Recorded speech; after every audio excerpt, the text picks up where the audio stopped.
Across the bright days of Christ's ministry in Galilee, one shadow lay. The people of Nazareth rejected him. "Is not this the carpenter's son?" they said. During his childhood and youth, Jesus had worshipped among his brethren in the synagogue at Nazareth. Since the opening of his ministry, he had been absent from them, but they had not been ignorant of what had befallen him. As he again appeared among them, their interest and expectations were excited to the highest pitch. Here were the familiar forms and faces of those whom he had known from infancy. Here were his mother, his brothers and sisters, and all eyes were turned upon him as he entered the synagogue upon the Sabbath day and took his place among the worshippers.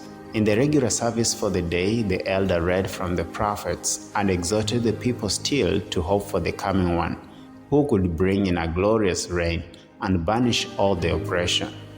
He sought to encourage his hearers by rehearsing the evidence that the Messiah's coming was near. He described the glory of his advent, keeping prominent the thought that he would appear at the head of armies to deliver Israel. When a rabbi was present at the synagogue, he was expected to deliver the sermon, and an Israelite might give the reading from the prophets. Upon this Sabbath, Jesus was requested to take part in the service. He stood up to read, and there was delivered unto him a roll of the prophet Isaiah. The scripture which he read was one that was understood as referring to the Messiah. He read, "The Spirit of the Lord is upon me, because he hath anointed me to preach the gospel to the poor.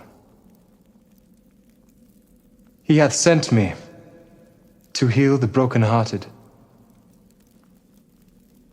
to preach deliverance to the captives, and the recovering of sight to the blind,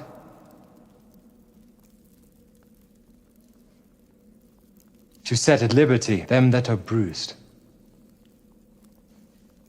to preach the acceptable year of the Lord."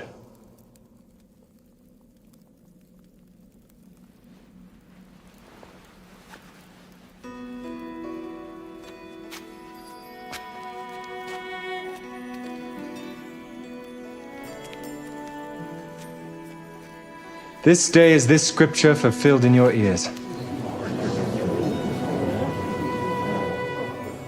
Is not this Joseph's son?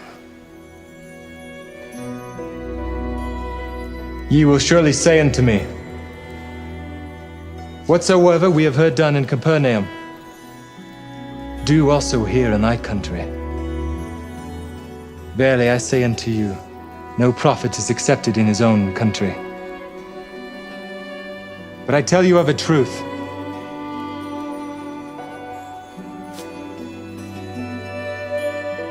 many widows were in Israel in the days of Elias, but unto none of them was Elias sent, save unto Sarepta, a city of Sidon, unto a woman that was a widow. And many lepers were in Israel, and none of them were cleansed, saving Naaman, the Syrian.